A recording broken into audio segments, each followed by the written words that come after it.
Hey everyone, it's Alston and welcome back to the channel. It's day 158 on my journey to 2000 where I'll be playing chess every single day until I reach that goal.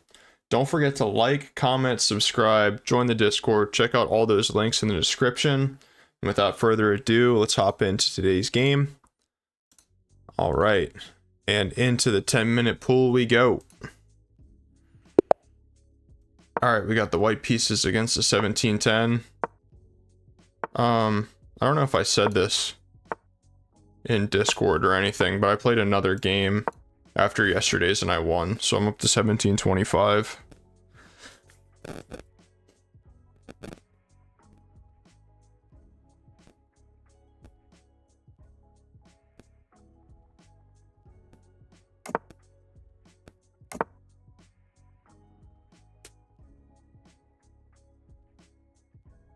Oh, goodness gracious. Just got home from work. No warm-up or nothing. Just decided to sit down and it's time to get some work done. You guys know how it goes. So, this is what I typically like to play against a King's Indian type of setup. When I start with the London, going with knight c3 instead of c3, and playing for e4. Doing things like trying to trade the dark squared bishop, set up a crazy attack on the enemy king. I mean, it's a position where we opposite side castle, so it's pretty crazy.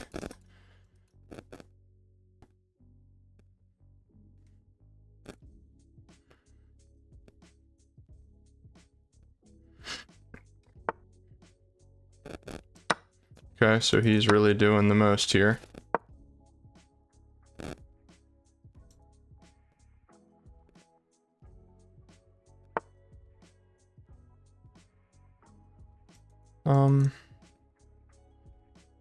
I should probably go for this right away. Don't want to fiddle around too much.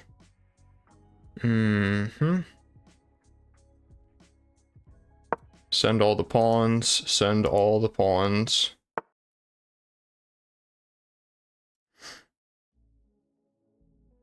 Where should I put my rook, huh? Or should I just do this? That's a short-sighted move, huh?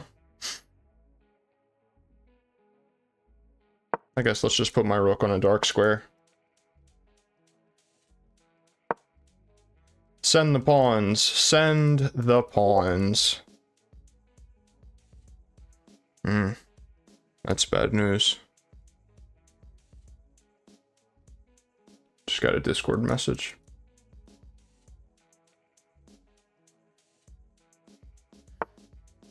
So we want to play some sort of move that guarantees that the position gets opened up.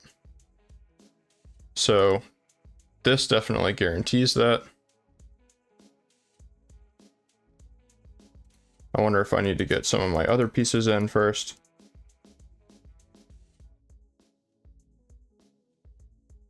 If I go here, he can go here. So that's how you know that that's not the move. You don't want him to close it down. If I go here, and he goes here, takes, queen takes, that doesn't really look very good either. So if I play this, and if I play this, takes, takes, takes.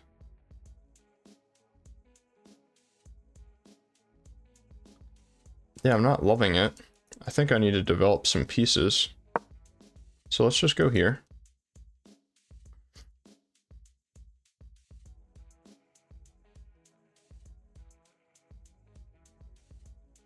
I could even consider this move, actually, now that this pawn is defended. If he goes here, knight into the center, looks very good. And then I'm actually threatening to win this pawn. Okay.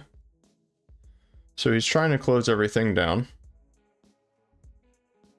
which is probably a good thing for me, to be honest. His bishop is completely dead now.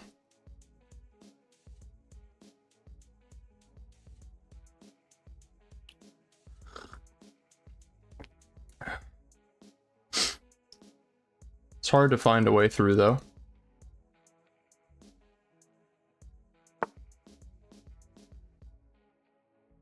I feel like that's kind of a friendly move.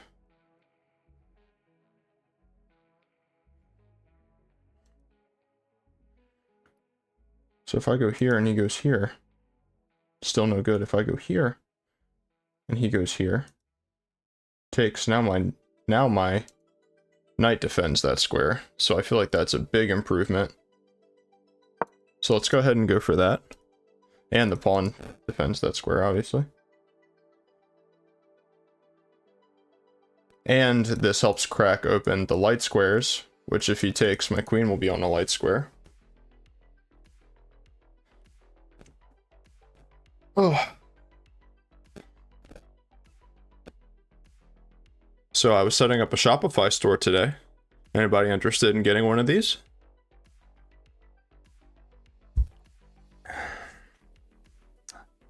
You gotta let me know in the description down below. Huh. What if I take? Take, push. Hitting this pawn with both pieces. Takes. Has to be the move. King takes would be insane. This check, I think, would lead to a mate. I mean, this just has to be the move. I don't want to calculate. Instantly see the error. I think I might be able to sack a rook. So if I go here, the problem is he can push.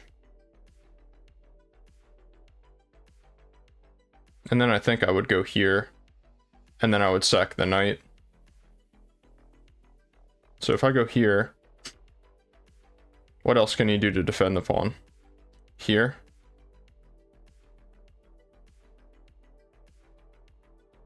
Then I would take. Yeah, let's go this.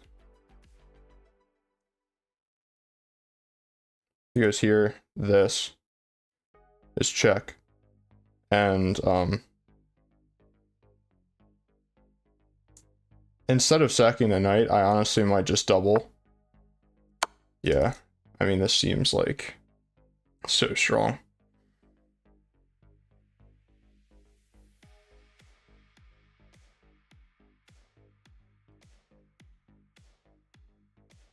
He can't defend the pawn with the king, which is kind of like super crazy, to be honest.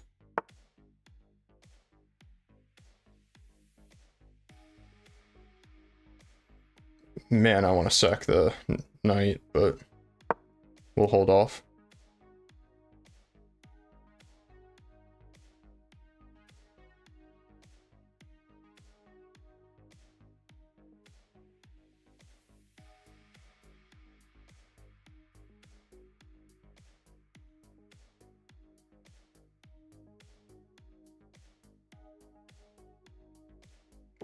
Sacking the knight was probably better.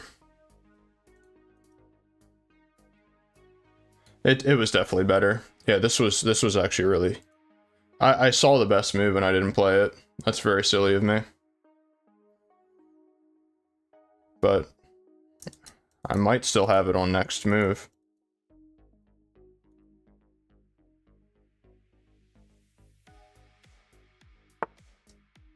Yeah. See, I don't like this.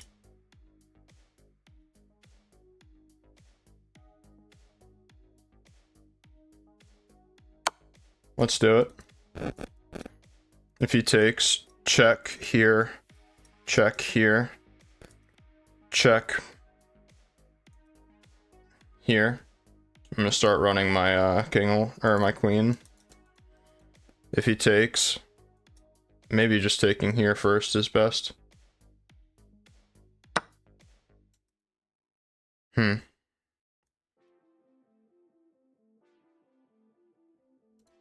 So if I give this check, and he's forced here, and then I take, that seems absolutely crushing. So I guess I have to find the best move. If I take, then he it's less forcing. So check here, takes, check here, check here. But his king is like squirming away, right? Takes here. Yeah, I don't like that so much. I think the move is check. And then this.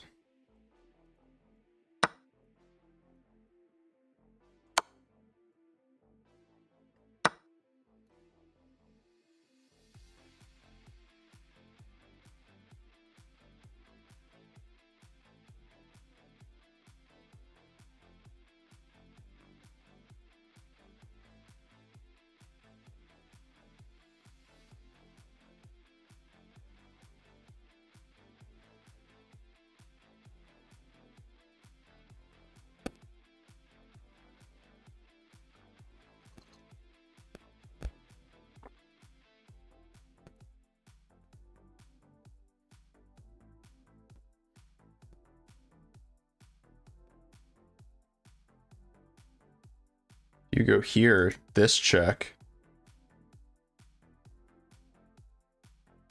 And if you go back, this check.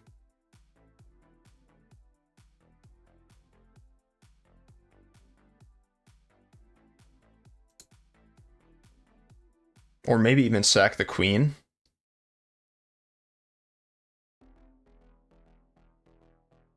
Here, check. Here. Check.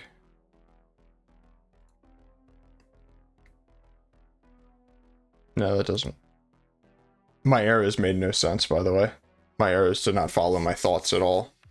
But I don't know what he does to defend against this and everything else. Because I'll be real honest, this just wins a queen.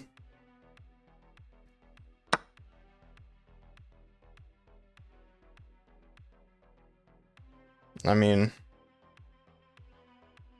if I just take, I don't really care if you take my knight. Okay, so now I need to find the best move, right? I don't really care that my rook is hanging in the corner, I'll be honest. If I give this check, doesn't do anything. Check, takes. Check. Here, check. Check. Here, in my opinion, would be the most critical. I mean, why not just bring another piece, I guess? There's no reason to really hang the rook.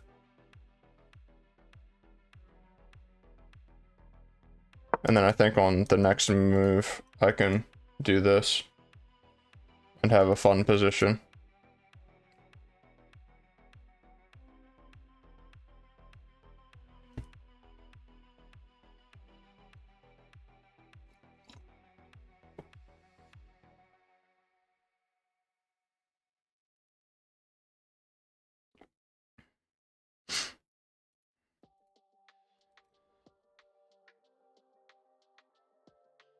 I definitely think that this was probably my best move like 3 moves ago.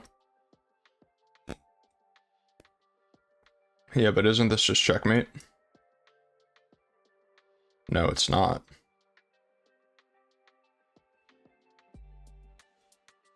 Hmm.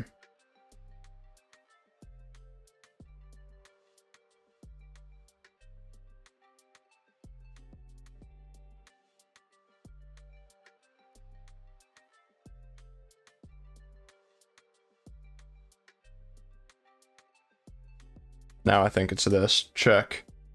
If you take, then I have this check, which picks up the rook.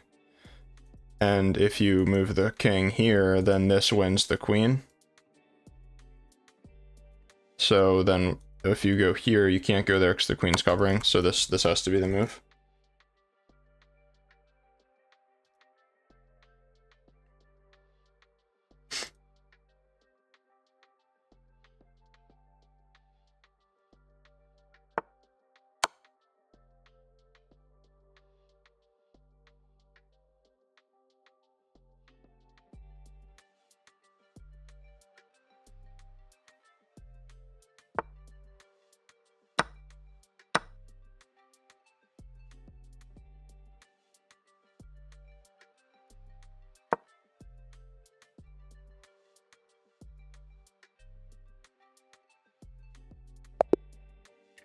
All right. Easy clap. Played a 79 with a brilliant move. Let's go.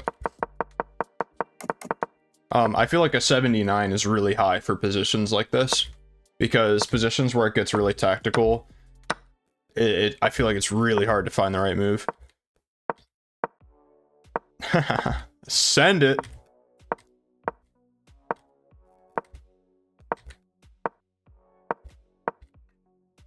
I found the right pawn break, which is huge for me.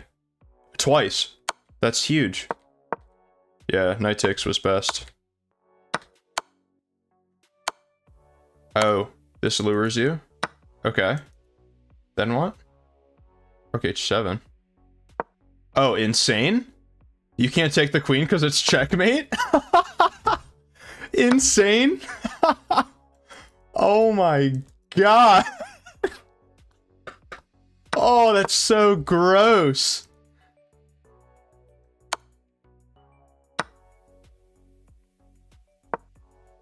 Oh, that's so gross. That's how dominant my position was here. Yeah, this is a miss. I mean, okay, so it was just mate in 2. I'm stupid.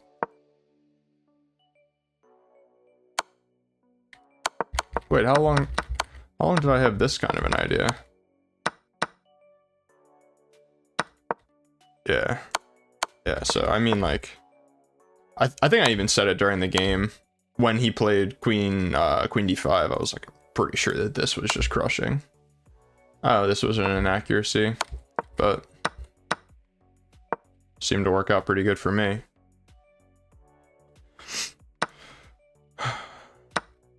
So again, this is mate in 5, but I thought this was just kind of scary.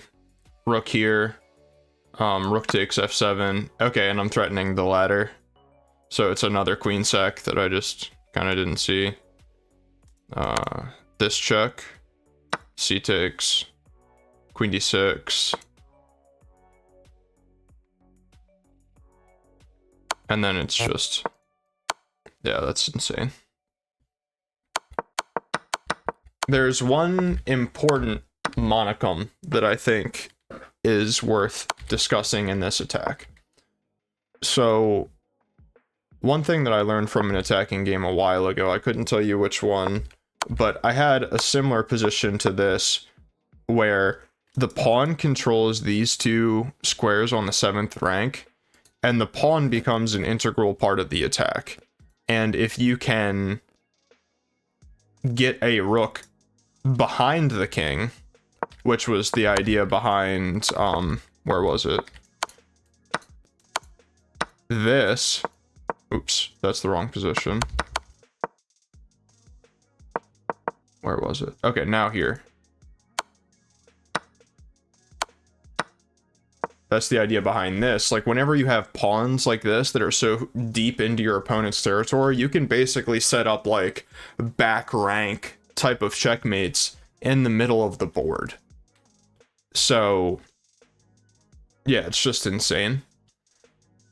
So I feel like that's very useful to understand. And anytime that you can realize that pawns controlling dark squares, I have a light square bishop, and kind of like how I had the idea here, which, I mean, that would have been kind of bad. If you get a position like this, where let's just say, I don't know, he does something stupid. If you get the king set between the rooks on the back rank, or between a rook and a queen or whatever, and you start like poking at the king with bishops and things, I don't know.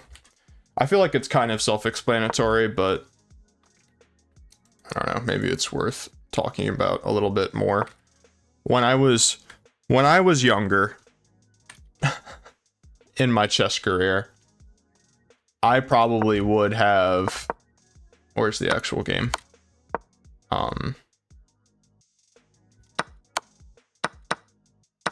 I probably just would have like instantly played this move, because it's like, oh, it's a check and like you can't take and like all this stuff, and I feel like it's kind of short-sighted. Like, it's much easier to kind of play on the diagonals when you're like half attacking with a pawn and you already have a rook controlling the rank. I don't know, I'm kind of belaboring the point, but so this was mate in 5 because here I'm threatening checkmate and he has 1 check, and then king b1 is insane. King c1 check. And then, yeah, it's just checkmate in 2 moves. Yeah, gorgeous. I do want to spend some time back in the opening. Because I kind of got lucky here, where my opponent half played on the queen side, half played in the center, and I fully played on the king side, which allowed me to fully develop an attack. If he had been fully playing on the queen side while I was trying to attack him on the king side, it probably would have been an insane game. That's the way that these games normally go. So taking here was an inaccuracy. I really needed to go here, and then knight c6. Now bishop takes, which I don't understand why this. His best move is king takes now, and then okay, it looks like a direct transposition to the other best engine line. But let's continue down the best engine line. d5. Oh, sorry, that's e5. d5, knight a5. I mean, this seems positionally dominant, but I don't really like how we're getting rid of all the pawn breaks. Maybe that's what you need to do, though. h6, preventing g5 immediately, so h4. And this one pawn is kind of restricting these two pretty well. I mean, why wouldn't he, like, I don't know. h5, definitely g takes, that would be, I would love this position. Knight takes, knight h3. Now it's thinking, okay, e6. Yeah, I was thinking e6 a while ago. Knight here, best move? No, just d takes. Bishop takes. f4. I mean, this is insane. But this is the way that, like, these games go, where you're basically just, you've got opposite side castling and you're just sending the pawns. Okay, so this was another inaccuracy. It wanted h4 right away. And this is an equal game because d takes. I saw this and I was kind of upset with myself. The time that it makes sense to play e5 in these positions, and I've had it plenty of times in the series. I don't know if you guys like recall seeing it. This is when it makes sense. And now the queen is disconnected, and if you play this, it's takes, and you can't take here because you're hanging a queen. So, well, I mean, ultimately hanging a rook, but you get the point. That's when e5 is especially strong, and I took that and I drew a parallel where I shouldn't have, which is why this is considered an inaccuracy. But it's very popular for people to do this because one of the, like, the main pawn break in the King's Indian is e5. Now I think that when you have opposite side castling in positions like this, it's much better to play for like a c5 pawn break. You'll notice that most of my games where I struggle the most, again, in positions like this, is when they go for c5 and then basically start sending their queenside pawns. So if you're looking for something to play against what I'm doing, that's what I would do. But like I said, I went ahead and took a parallel, drew a parallel where I shouldn't have. But he went backwards, which was huge for me, instead of taking and allowing the queens to be traded. H5 right away was best. I don't think we need to analyze that. I think we kind of understand why that's so powerful. Now here, I mean, sure. I don't think that's that big of a deal. Now f4 is natural. And I really wanted to get my pieces out before I played h5 or any other pawn break. And I mean, this was, I mean, talk about a massive mistake. I mean, closing down the position. Thank you very much. Interesting. And then what, this? And then I have to go here. No. Knight f3, but this, doesn't this win something? No, because I can block with this. Okay. Cool. I'm not really calculating, I'm just kind of relying on the engine a little bit here. c4, I mean, like... Wow, this is scary. Don't care, f5. f5 is a brilliant move. Yeah, I definitely would have a hard time finding that. Don't take anything if you're black, just play rook h8. Super obvious move there. Anyway.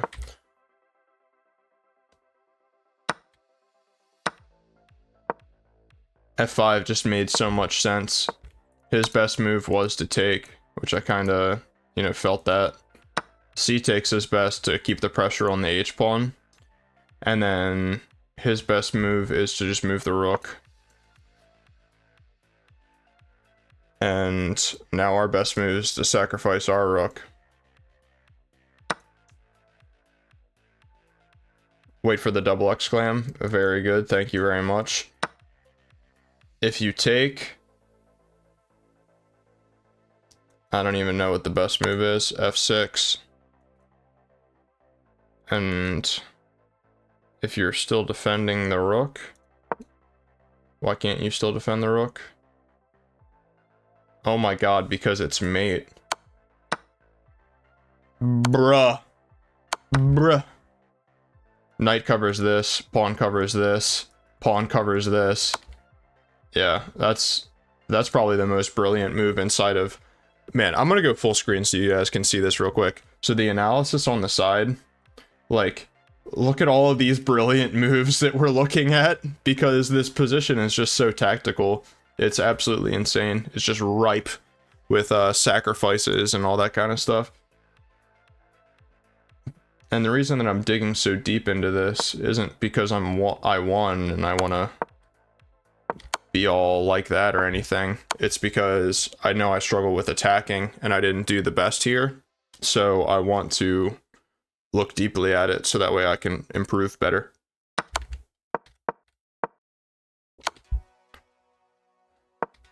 So anyway, I played f5. And then my best move was to sack the rook. And after this, c takes is still the best. Threatening to get in here with check. King f7. Yeah. This sends the king to the back rank again. Very strong.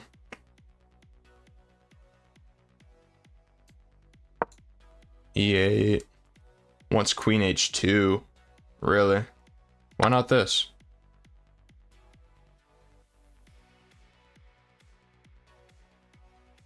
Because I'm allowing a queen trade. I forgot that I hadn't played this move yet. So f6 is the third best engine move, knight takes is the second, queen h2. I don't really understand the idea of this though. Queen d7. Why queen d7? I mean, like...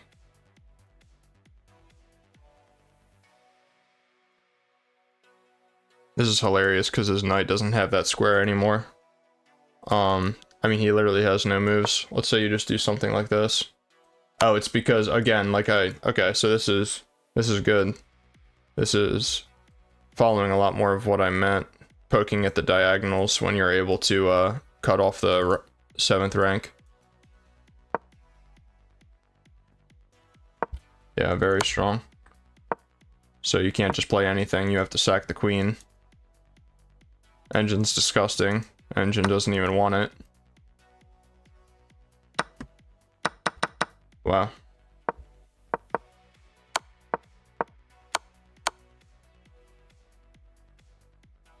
I think it would be hard for me to not play this move here. Okay, that's saying that's best. 98. Now queen over makes sense for the same reason. No, because the knight hangs.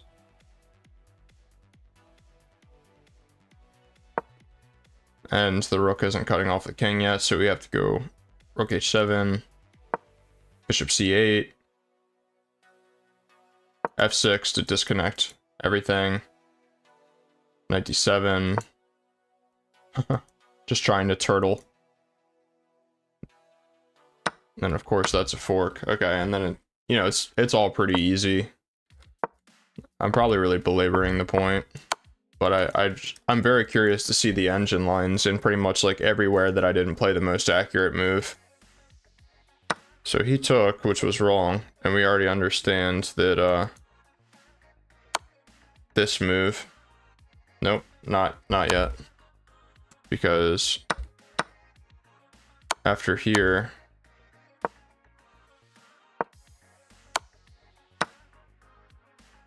h7 check is better first, and then g6 check. Yeah, rook f7, and then same thing, it's just delayed a few more moves. Queen d7,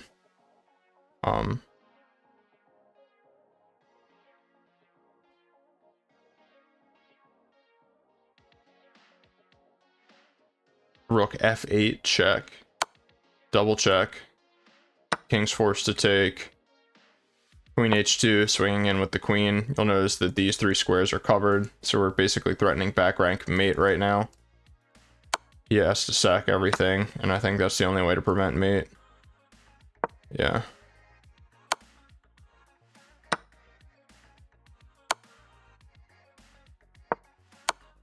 Yeah. Okay, so we'll look a little bit more, nothing too crazy. So here we already understood this.